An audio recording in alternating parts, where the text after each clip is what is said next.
extraordinário na nossa comunidade. Programa alegre, mas também de luta por justiça.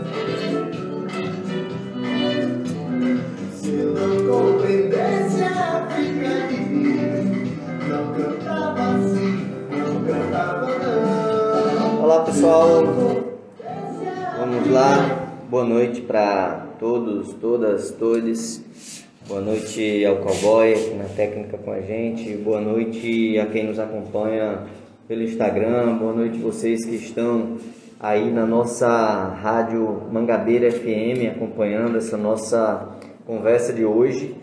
Eu começo esse 38º programa Somos Ação e Resistência com boa noite nada feliz, com boa noite nada agradável. Hoje, durante a audiência pública na Câmara Municipal de João Pessoa, após uma fala acalorada do companheiro Silveira, filiado ao Partido Socialismo e Liberdade, advogado trabalhista, ativista social, defensor dos trabalhadores e das trabalhadoras do transporte público. Ele teve um infarto durante a audiência e faleceu na Câmara Municipal de João Pessoa após muita luta do SAMU e de um dos seguranças da casa que tentaram trazer de volta o companheiro que sofreu um infarto durante a audiência pública.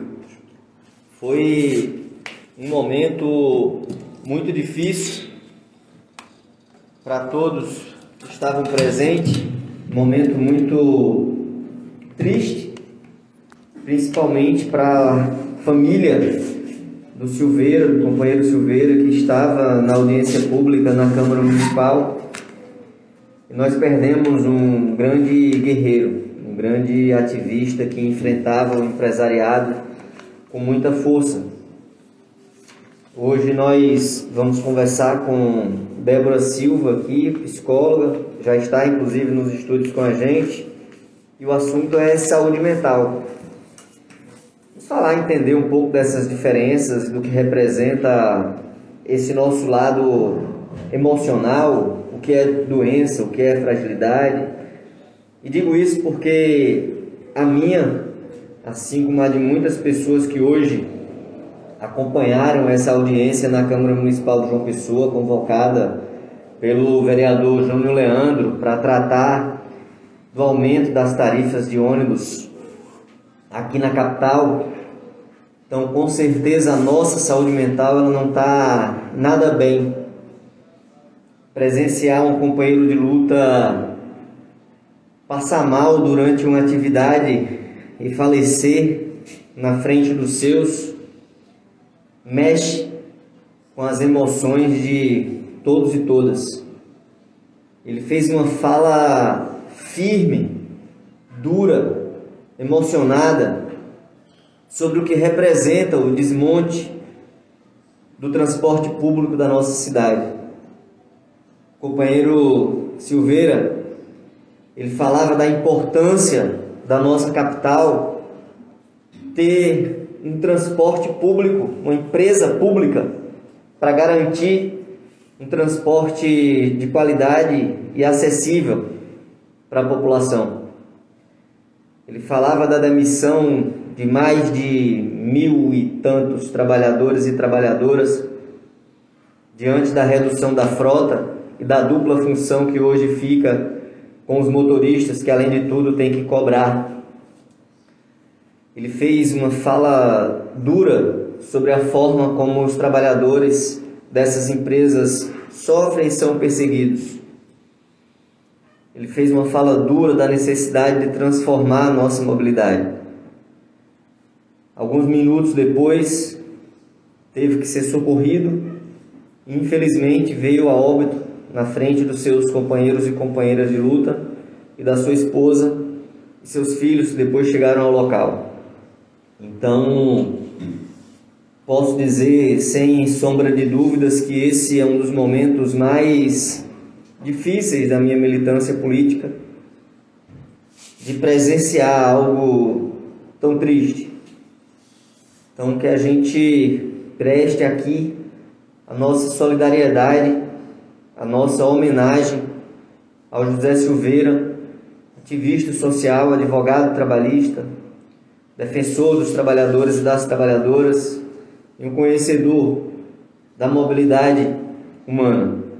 Muita força para os familiares, amigos e todos e todas nós, sejam os que fazem o Partido Socialismo e Liberdade, ao qual o companheiro era filiado, ou a todos e todas que fazem esse momento. Também mandar um abraço para o vereador Júnior Leandro, que ficou visivelmente emocionado nesse momento de hoje, já que ele convocou, era o responsável direto por essa audiência e acabou presenciando e vivendo também esse momento muito difícil na Câmara Municipal. Foi uma cena que impactou coletivamente a todos nós. Um abraço forte ao companheiro Júnior Leandro, vereador de primeiro mandato, um jovem que vem se diferenciando de outros tantos vereadores e vereadoras naquele momento.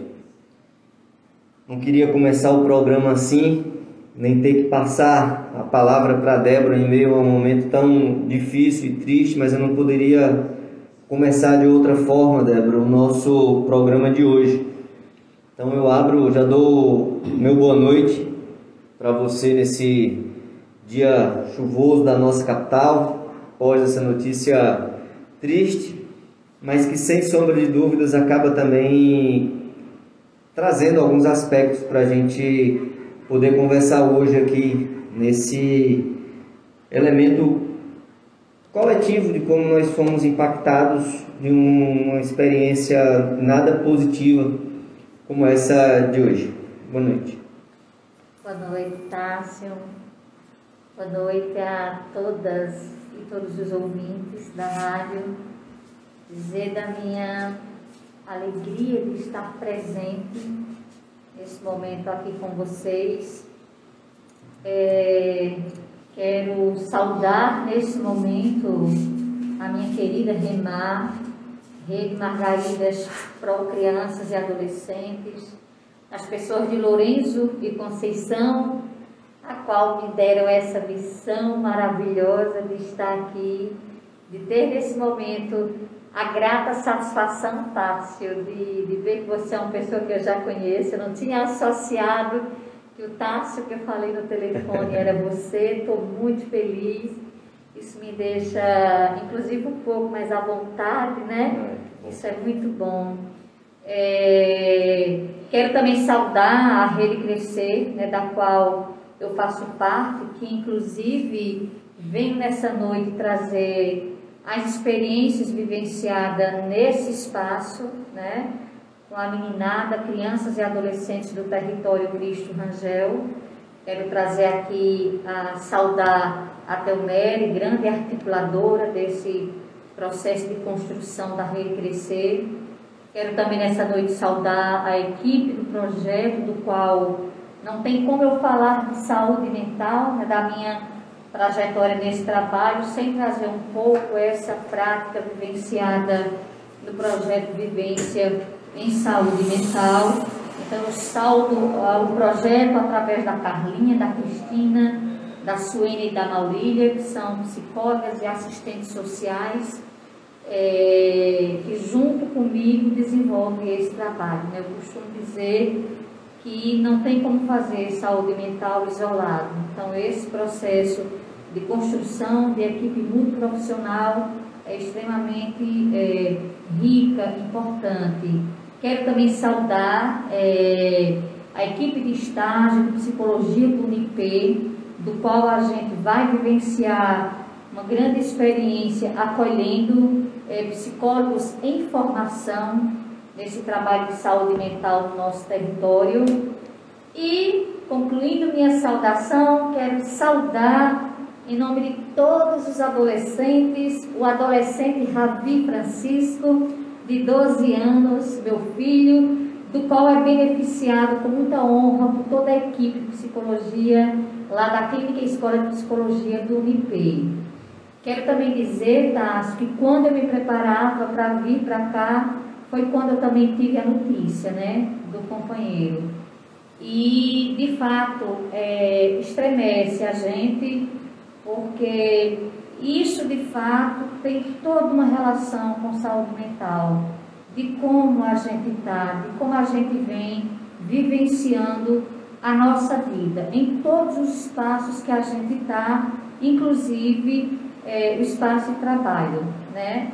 Quero dizer a você, Tássio, que eu fiquei tão feliz quando eu soube que vai ter a participação da professora Fátima Alberto, né?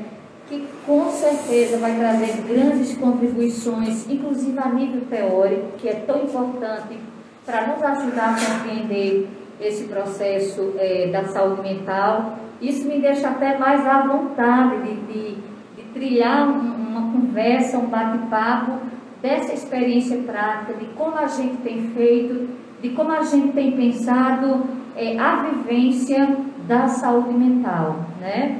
Que tem toda uma relação também, que você trazia a questão da vulnerabilidade, né? Como é forte isso, como quando a gente está vulnerável, como a gente experiencia situações mais difíceis, né? Inclusive considerando saúde mental como qualidade de vida, né? Então, tudo que é o oposto de qualidade de vida vai ferir a nossa saúde mental e não vai nos deixar bem. Então, faço essas minhas falas iniciais, né? Agradecendo, inclusive, esse espaço. E é isso, né? Não sei se eu já iniciaria, como é que você pensou, se eu já iniciaria trazendo um pouco os relatos. Antes da gente entrar diretamente nessas questões, o mesmo de eu passar aqui o áudio da professora Fátima, eu gostaria de começar com esse áudio, né, que junto com a sua participação compõe esse momento mensal da REMAR, da Rede Margarida Pro Crianças e Adolescentes, aqui no nosso programa Somos Ação e Resistência. Mas antes de ir para o áudio da professora Fátima, eu queria pedir que você se apresentasse para além do programa, né? Quem é Débora, vem de onde, como foi parar na psicologia, e também mandar um abraço para o Ravi, que já está aqui no meu Instagram, já estava acompanhando, já mandou aqui um oi, já viu logo quando ele viu os stories aqui com a nossa chamada para o dia de hoje. Um abraço para ele e para todos e todas que estão acompanhando a gente aqui no Instagram. Depois eu dou uma citada nesse pessoal. Mas antes do áudio da professora, dizer um pouco mais sobre você enquanto pessoa, como está nesse processo todo. Simbora. Então, Tássio, eu me chamo Débora Silva, né? Como você já mencionou, tem aí uma trajetória de quase 20 anos, né? Trabalhando com a psicologia, vivendo da psicologia. Trago na minha formação, na minha vivência, a psicologia clínica, a psicologia escolar e a psicologia social, né? Espaços que me formaram, espaços que me fizeram. Sempre gosto muito, Tássio, de dizer que toda a minha vivência de saúde mental, ela iniciou alguns anos atrás, inclusive com a Casa Pequeno Davi, uma das ONGs aqui no nosso município, que desenvolve um trabalho incrível com a meninada Varadouro, Roger e todas aquelas áreas próximas ao Roger. Então, a minha formação, ela vem desses movimentos, né? Movimento de luta, movimento político, movimento cultural, e isso foi me fazendo, foi me enxergando cada vez mais para enxergar o outro. E aí, depois de toda uma trajetória de educadora social, que eu também sou, eu vi que a psicologia iria me dar um norte muito maior para essa contribuição das pessoas com quem eu ia me encontrando. E aí encontrei uma paixão incrível no movimento de criança e adolescente, onde é um grande foco do meu trabalho, né? Trabalho com adultos, mas trabalhar com criança e adolescente me formou. O viés da educação é um viés extremamente importante para mim. Atuo também no ambiente escolar, no espaço da escola.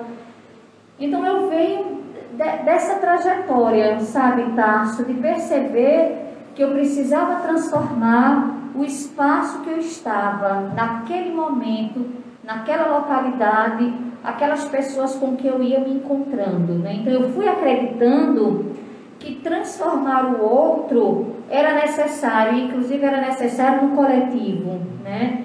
Então essa forma de trabalhar no coletivo, no circular, acreditando nesse cotidiano do humano, né? Esse trabalho humanista que olha o outro na sua essência.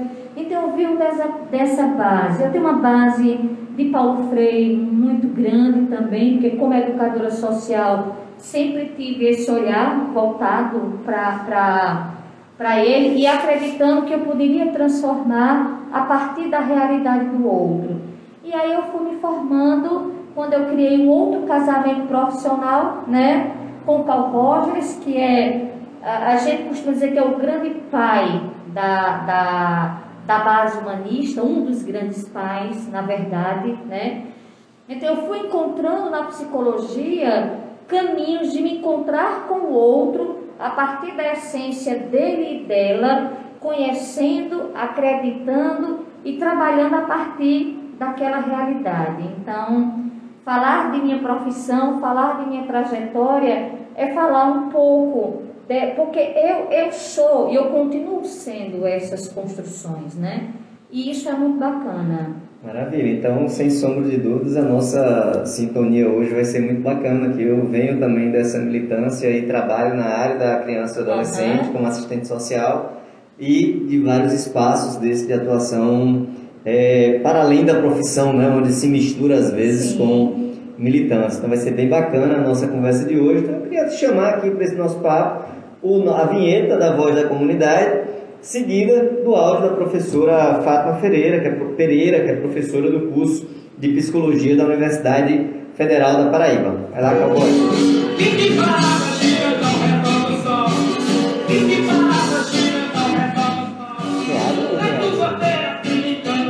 Tem água aí, você quer? Água?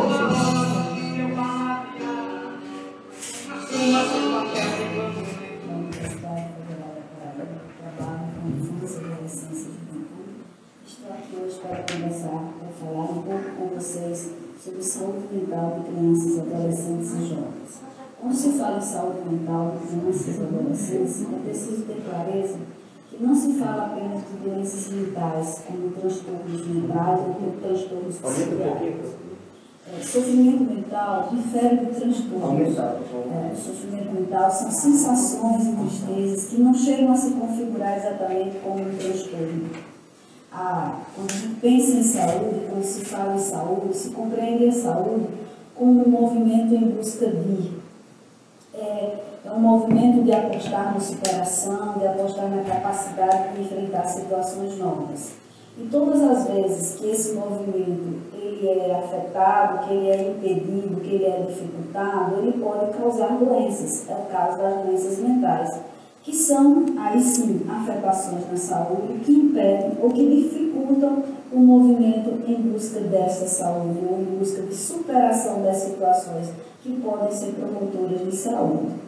Quando se fala em doenças mentais ou transtornos mentais, eles envolvem mudanças na emoção, no pensamento ou no comportamento, ou a combinação desses três fatores. Nos casos dos transtornos mentais, quando se fala em transtornos mentais, se fala em transtorno de personalidade, em transtorno cognitivo, transtorno de espectro autista, em transtorno esquizofrênico, etc, etc.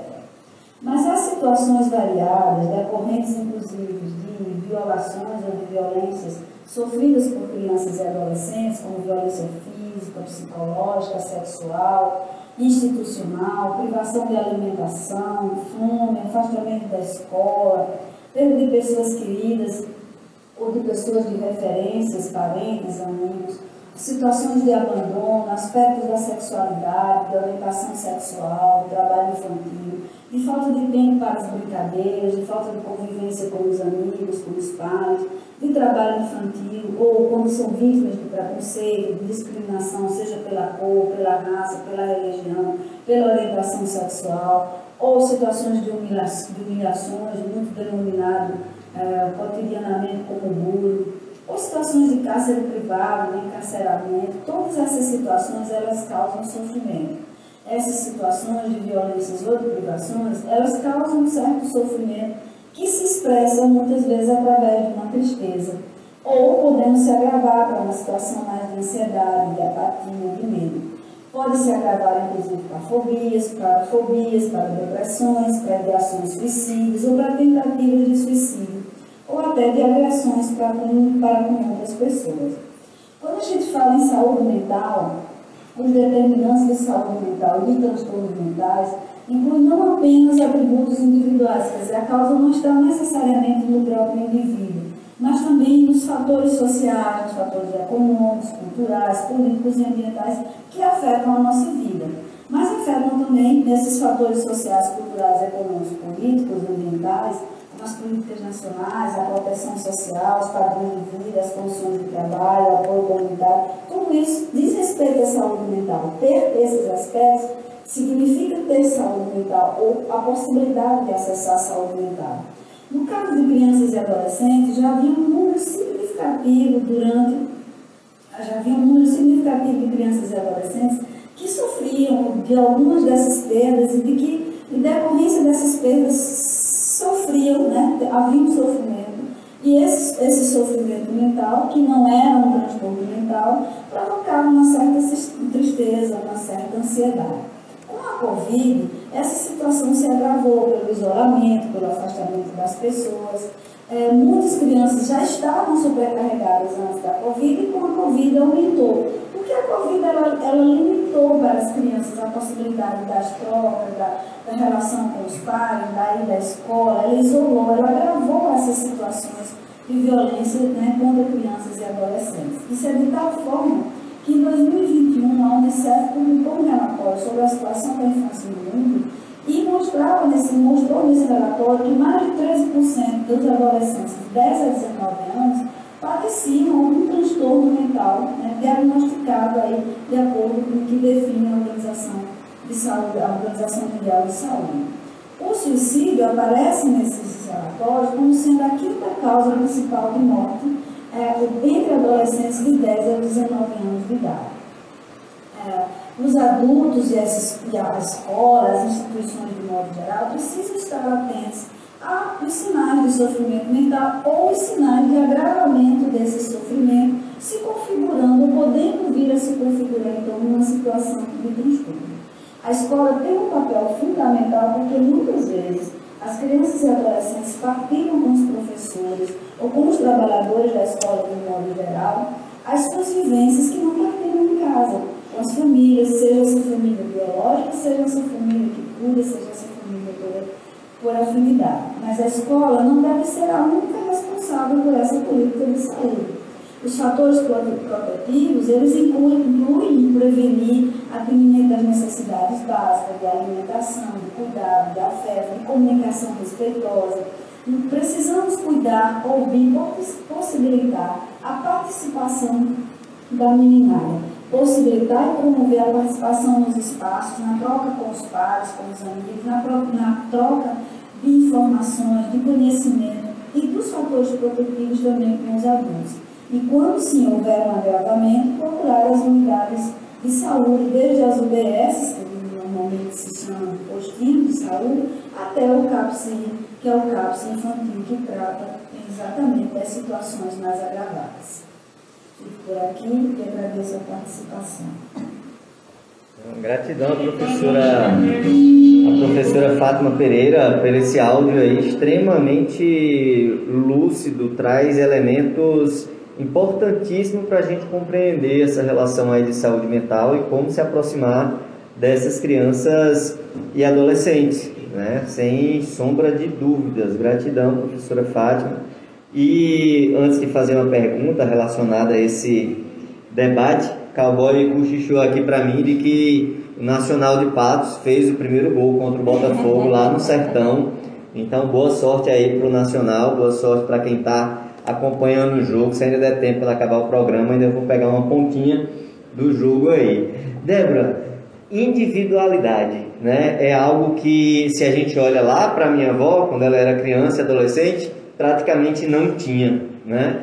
É algo que, de minha mãe, para mim, vem uma transição importante, principalmente meu irmão, no pós-88, com o Estatuto da Criança e do Adolescente. Hoje, felizmente, essa individualidade ela é mais percebida e mais respeitada, mas a gente sabe que, enquanto crianças e adolescentes, muitas vezes fica um pouco de lado. Mas como é que você percebeu, principalmente com esses adolescentes que você está mais próximo, né, já que os números aí são absurdos, 13%, como a professora traz para a gente, como é que foi essa relação aí do individual, já que ficaram muito longe do seu coletivo mais ampliado, que seria essa relação com a escola? Como essa estudantada, principalmente as crianças e adolescentes, sentiram isso lá no projeto, no programa onde você atua diretamente? E na escola também, que é o seu espaço de atuação também. Isso. Então, Tássio, é uma pergunta extremamente importante, né? Porque você traz essa questão da individualidade, né? Fátima perpassou pela questão da pandemia nas suas aulas. Quero saudar a professora, a qual tenho uma grande estima, a qual aprendi muito, professora. Um grande abraço para você e obrigada também pelas contribuições. Então, no projeto, Tássio, na verdade, com essa pandemia, né, o projeto ele surgiu no ano de 2020 e nós não tivemos a oportunidade de iniciar um projeto nesse coletivo, né?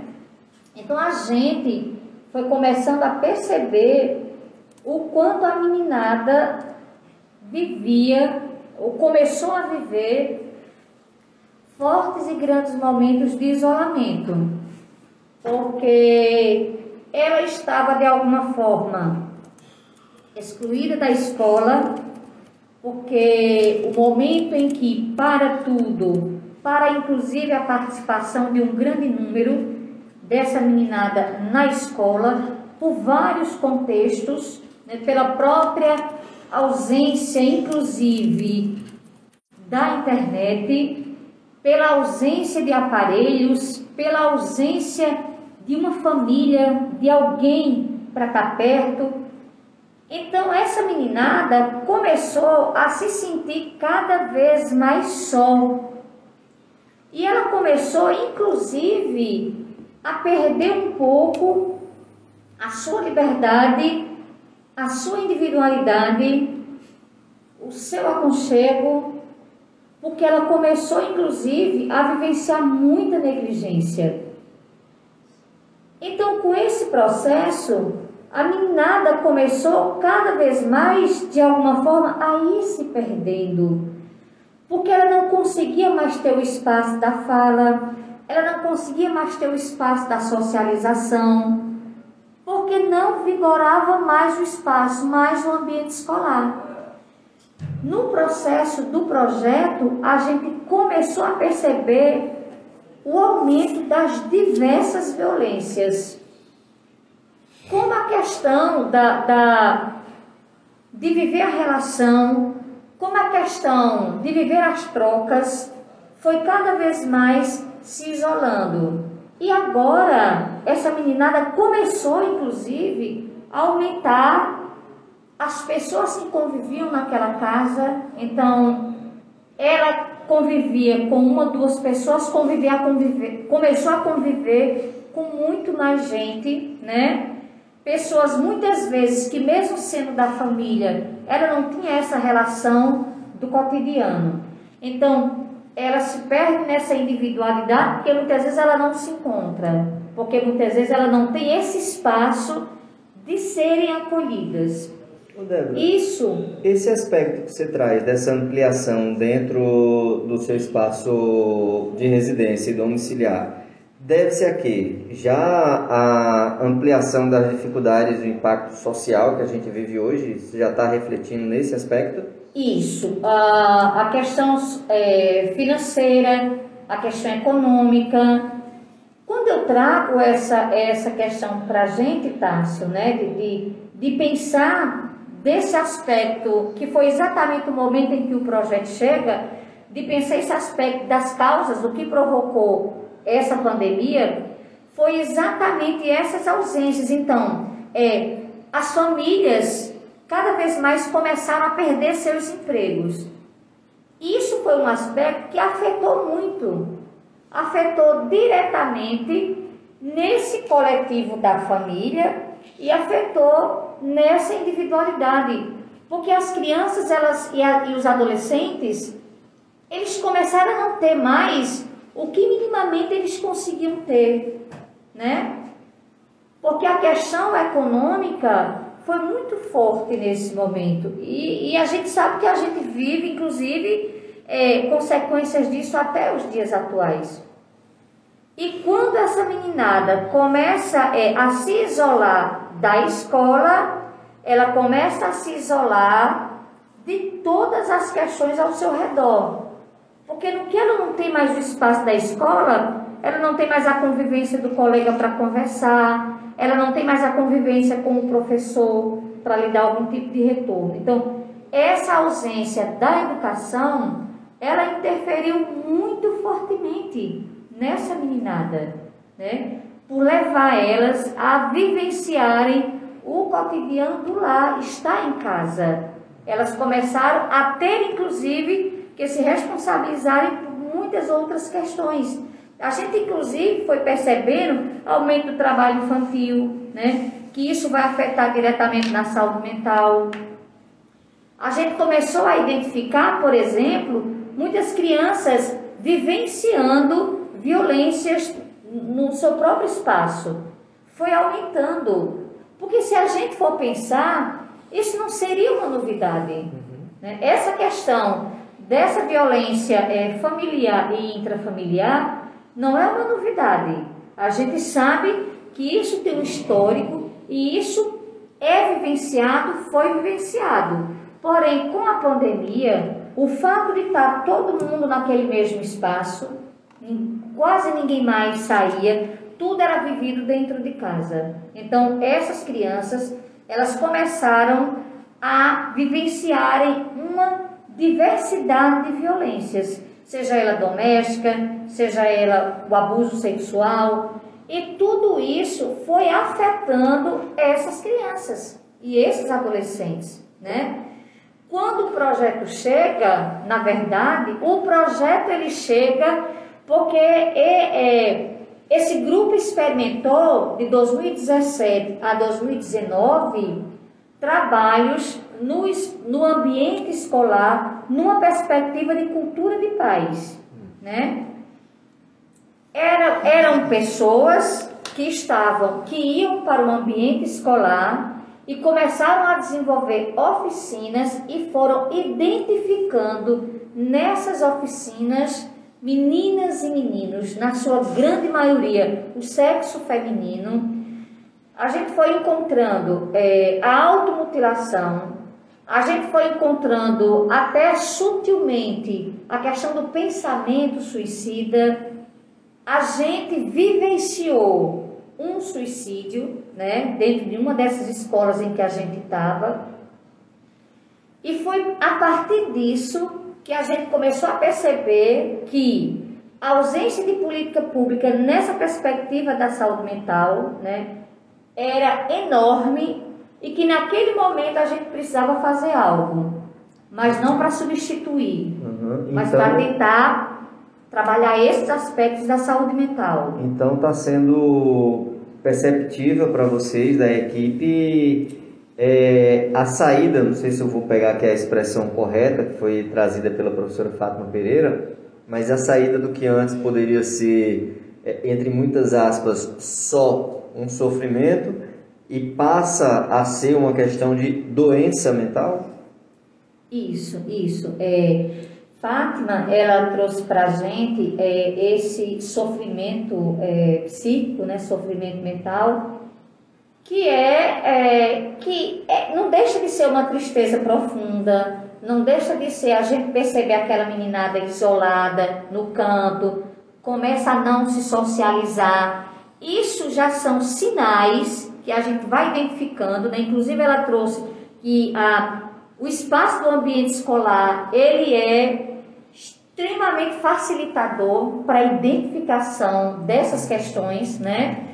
E se a gente não começa a desenvolver a escuta, a atenção, o cuidado, isso que é sofrimento, ele tende, né, a desenvolver algum tipo de transtorno, que é o que a gente, na verdade, busca trabalhar, né, como, eu até diria como forma preventiva, para que não se desenvolva um transtorno, algum tipo de transtorno, né?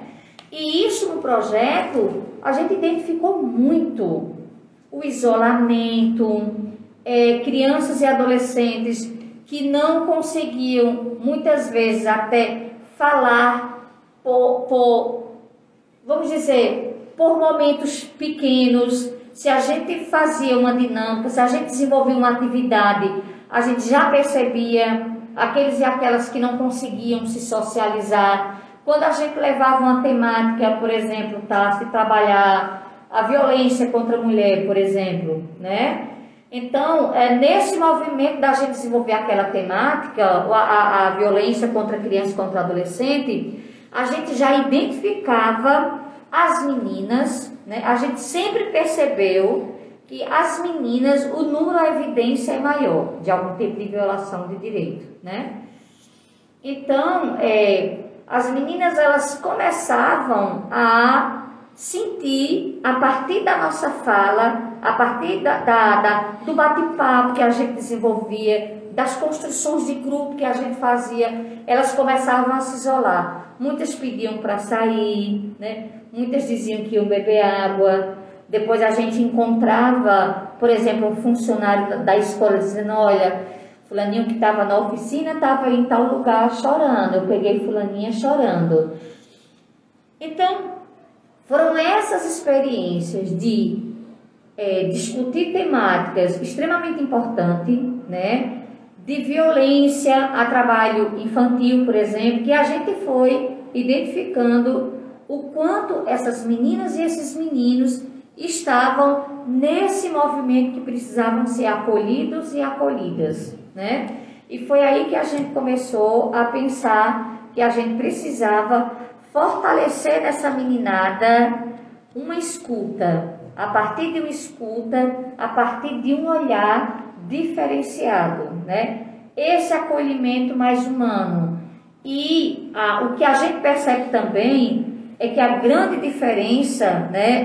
Eu penso que seja o diferencial, tem sido, Tássio, esse trabalho entre a criança, o adolescente e a sua família, aquele adulto que é responsável por aquela criança e aquele adolescente, né? É aí onde entra, por exemplo, o serviço social para também intermediar, para intervir, para também orientar as famílias, no sentido de que a negligência está presente.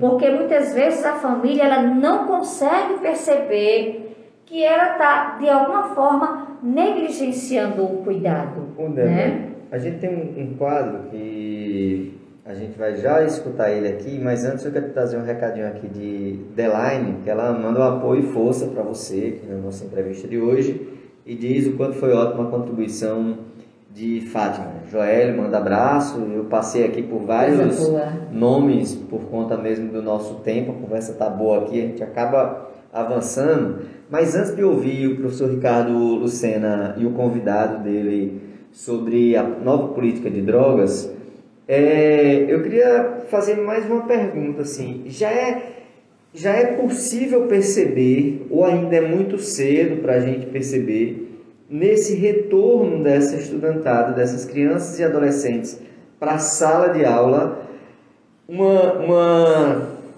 recuperação, digamos assim, uma liberdade, uma luz no sentido de volta a estar nesses espaços? Como é que você sente isso, assim, de quem estava naquela euforia com todo mundo, de repente se joga em casa, mais gente em casa pelos elementos sociais que você traz para a gente, e agora vai para outro espaço? Como é que está isso? Então, ainda está difícil, né? É um desafio muito grande. A gente, quando volta às aulas, né, a gente volta com todos aqueles cuidados necessários, que é importante, mas assim, foram 2 anos ausente da escola de alguma forma, porque mesmo em alguns pequenos momentos que teve retorno e depois teve que recuar, mas até nesse retorno, muitos e muitas optaram para continuar no isolamento em casa. O que é que eu tenho sentido, o que é que eu tenho percebido, né, desse retorno? A grande maioria, eu vou falar agora nesse momento de uma experiência, de um espaço, de um ambiente escolar onde eu vivencio, né, onde nós temos uma média de 430 entre crianças e adolescentes nos turnos da manhã e no turno da tarde, né? O turno da manhã, ele é muito mais desafiador que é o turno do Fundamental 2, com adolescentes, né? Nas suas médias de 11 para 12 anos até 17. Acho que temos até alunos já com 17 que estão fora de faixa etária. A semana passada, eu fui chamada, né, para ir ao banheiro. E no banheiro tinha um grupo só de meninas, né? 2 chorando e chorando muito, né? E mostrando para as outras cortes, né, no braço.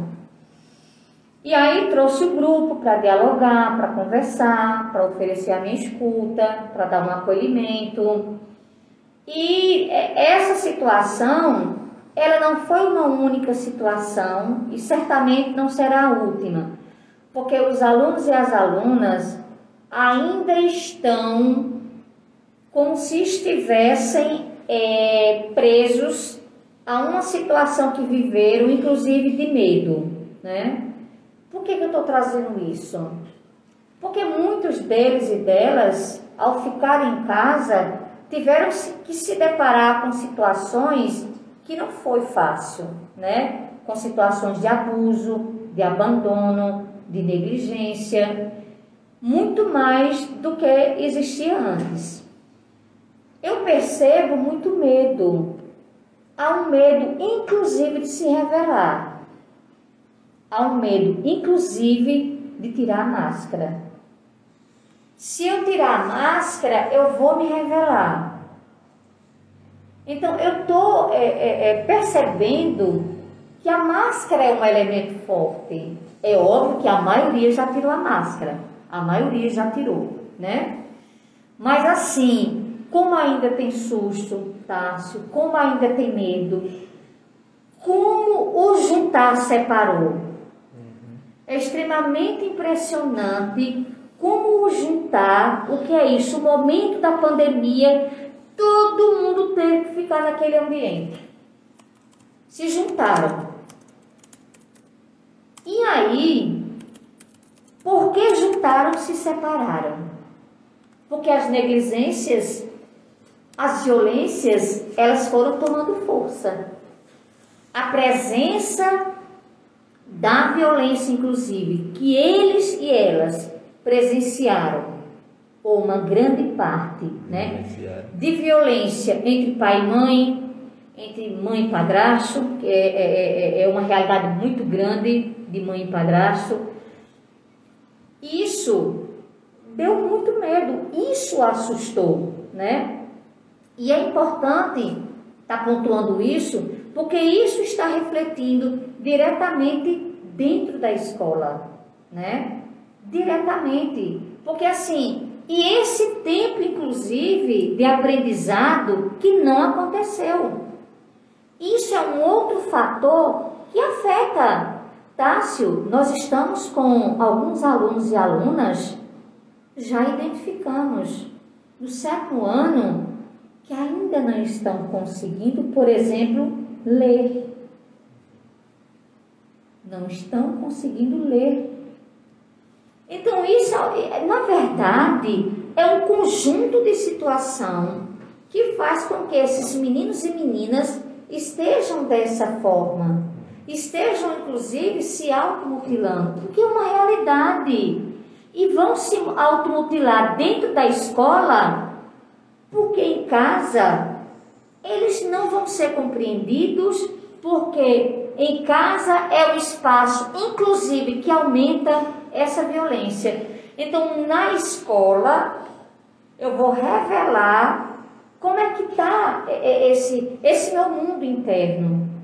Então, como isso está forte, é um desafio, não só para nós, psicólogos e psicólogas, mas é um desafio para todos nós profissionais, né? Todas as equipes técnicas e especialistas das escolas e dos outros espaços de educação. Nossos ouvintes e nossas ouvintes com certeza já perceberam que essa 1 hora do programa não vai dar para a gente falar 1/4 do que a gente poderia conversar sobre esse tema tão vasto aqui, mas eu preciso passar a palavra para o companheiro Ricardo Lucena. Mas antes eu queria pedir desculpas aqui por mico que eu acabei de pagar aqui na rádio, que quando eu li Delaine, na verdade, é o sobrenome de Lourenço. Ele me corrigiu aqui, sou Lourenço Delaine é sobrenome. Estou aqui acompanhando vocês no programa. Um abraço, Lourenço. Abraço, Lourenço. Companheiros Lourenço. Importantíssimos nessa luta que nós temos aqui na capital, para enfrentar todas essas violências que existem. Então, um abraço para vocês e vamos passar para o do que precisamos com a vinheta e aí já entra com os áudios, cowboy.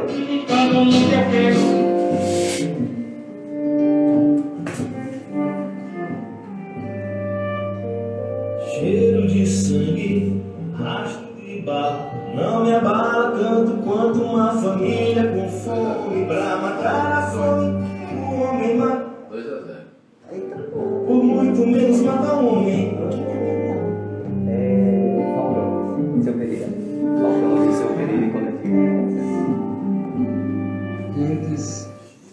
Seguimos hoje, mais uma vez, com uma conversa rápida com o Lucas Oliveira, especialista em Direito, especialista doutor em Direito e nosso colega também na Liga Canâmica, que vai nos dizer um pouco dos impactos também da lei de drogas, nesse caminho final sobre essa análise dessas leis, dessa legislação que trata de drogas no Brasil. Então, vamos ouvir mais uma vez o Lucas Oliveira no programa de hoje e encerrando esse leque de programas que também discutiu a lei de drogas no Brasil. Muito obrigado e ouçamos o que nos diz o Lucas.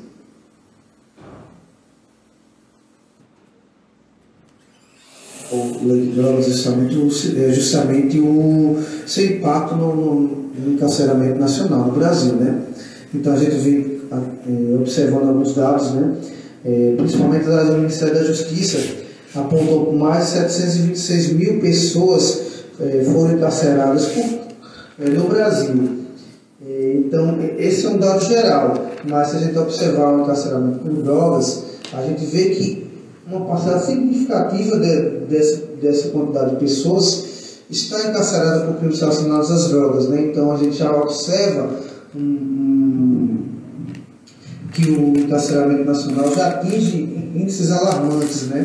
Tendo o Supremo já se posicionado no sentido de reconhecer o estado de coisas inconstitucional que está o nosso atual sistema prisional brasileiro, né? E a gente pode observar também que, segundo o sistema penitenciário nacional, existe uma taxa de utilização do sistema penitenciário de 197%, o que indica um déficit de vagas que pode chegar ao número de mais de 358 mil. A gente está observando que aponta-se que segundo dados do Ministério da Justiça, 176 mil, mais de 176 mil pessoas presas no Brasil eram encarceradas em virtude de crimes tipificados pela atual lei de drogas, mostrando o impacto dessa lei justamente no encarceramento, naqueles dados mais gerais que a gente apresentou no começo. Esses dados ainda indicam que mais de 155 mil pessoas desse recorte são homens e 21 mil, mais de 21 mil eram mulheres. Se a gente pegar em termos de porcentagem, a gente vai observar que o encarceramento masculino por crimes relacionados a drogas tem uma porcentagem de 26%, enquanto dos homens encarcerados de delitos tipificados na atual lei de drogas, enquanto que quando a gente analisa a população carcerária feminina, esses dados chegam a 62% das mulheres encarceradas estão presas hoje por crimes relacionados ao tráfico de drogas, né? Então a gente pode observar que esses são dados alarmantes, né? Mostram o superencarceramento que o Brasil vem vivendo, em níveis gerais, né? Mostram que isso tem impacto muito grande em termos de dignidade da pessoa humana, em termos até de políticas mesmo, de acesso ao trabalho para pessoas que estão no sistema penitenciário,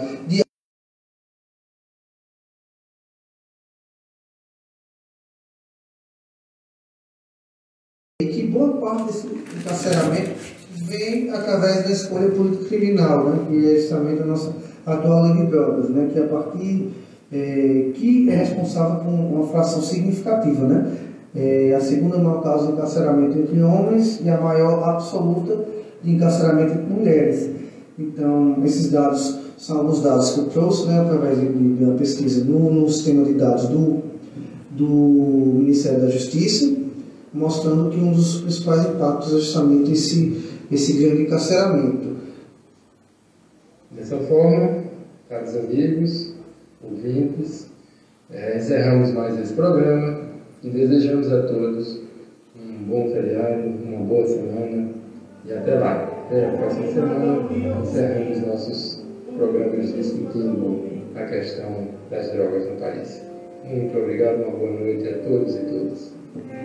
Valeu, Ricardo, valeu, Lucas. Esse tema relacionado às drogas, Débora, ele é muito caro para a minha militância, assim, mas como a gente só tem 4 minutos de programa, já tem um programa logo na sequência que eu vou pular essa pauta, tá? E trazer aqui um convite para quem está nos escutando e fazer uma pergunta já colada com esse convite aqui, porque na última quarta-feira foi lançado aqui na Paraíba o Comitê Popular de Luta, a coordenação do Estado fez essa apresentação, que é exatamente uma forma de construir vários comitês que possam ir debatendo com a população para tentar, já no primeiro turno, derrotar a ultradireita, né? Ampliar o debate político pela base na nossa sociedade. Então, nessa semana, teve a primeira reunião do Comitê Popular de Luta das assistentes sociais e dos assistentes sociais. A próxima reunião vai ser no dia 26 de abril, às 19 horas. Já ficam todas e todos os colegas assistentes sociais convidados e convidadas para isso. E no dia 2 de maio, a primeira reunião do Comitê Popular de Luta dos bancários, do bairro dos bancários. Então, quem mora nos bancários vai ser muito bem-vindo, muito bem-vinda. Vai ser lá no Espaço ONU, no Anatólia. Então, Anatólia, Cidade Universitária, bancários, Jardim São Paulo, todo mundo chega junto na nossa reunião para fortalecer essa luta. E a minha pergunta vai nesse sentido, Débora: qual o impacto dessa disputa de sociedade, dessa polarização instalada hoje, de um lado um perfil político, do outro um extremismo raivoso?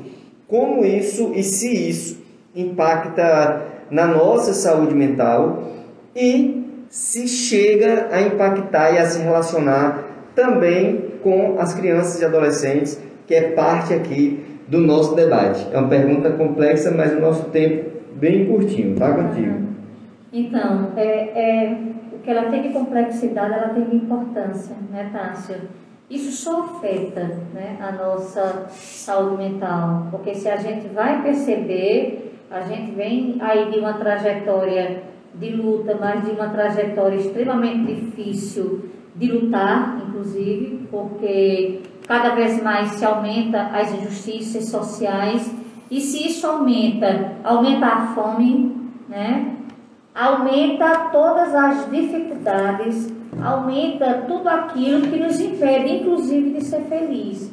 Então, não tem como não dizer o quanto isso afeta a saúde mental de toda a nossa população. O quanto esse movimento, né, de luta, inclusive de criança e adolescente, precisa se fortalecer cada vez mais, para que nesse movimento a gente consiga avançar, né?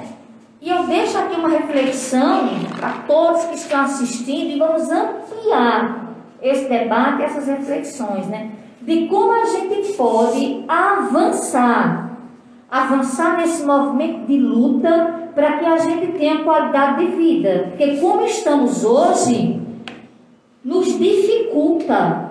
Então a gente precisa compreender que movimento de criança e adolescente precisa se fortalecer, precisa dar passos para frente, e para dar passos para frente a gente precisa derrubar esse contexto que nos maltrata, esse contexto que faz com que cada vez mais o nosso país, o nosso Nordeste, a nossa Paraíba, cada vez mais vá se enfraquecendo. A gente não pode deixar isso acontecer, porque a saúde mental é vida, e a gente só pode ter vida se a gente tiver saúde mental. E para que a saúde mental chegue, a gente precisa expandir também essas reflexões de vida, e vida em sociedade com dignidade, onde a gente tenha vez, voz e possibilidade de dar passos. Muita gratidão, Tássio, pelo espaço. Eu acho que eu passava a noite todinha aqui. Como é maravilhoso dialogar com você, né? Como é bom estar no ambiente onde a gente fala daquilo que a gente vivencia. Está na alma, está na pele. Então vamos fazer com que a nossa alma e a nossa pele se fortaleça. E o momento é agora, é já, mudança já para todos nós, para nossa meninada. Um abraço para todo mundo, e é isso. Abração, Débora, energia incrível esse nosso papo. Com certeza a gente tem muito para conversar. Se topar, a gente faz um depois pelo Instagram. Estou preparando um espacinho para a gente fazer algumas conversas programáticas sobre esses debates importantes para a sociedade. Agradeço a quem tem deixado aqui algumas declarações de apoio pelo Instagram. Não leio por questões legais da Justiça Eleitoral, tanto que semana que vem é o último programa. Vou estar me afastando por conta do processo eleitoral. Espero vocês na próxima quarta. Vai ser um programa bem especial. Boa noite para quem nos acompanhou aqui pelo Instagram, Tássio H. Teixeira. Para quem nos acompanhou pelas ondas da Rádio Mangabeira FM 104,9. Boa noite, Cowboy, sempre um grande parceiro aqui com a gente. Já disse, inclusive, que dá 2-0 para o Nacional de Patos. Está avançando o Nascinha, né? Valeu, Lourenço, abraço nessa jornada de luta também. E mais uma vez, minha solidariedade aos familiares, amigos e companheiros de luta do guerreiro Silveira, que nos deixou hoje literalmente em meio a um momento de luta pelo nosso direito à mobilidade humana. Abração e até a próxima quarta-feira.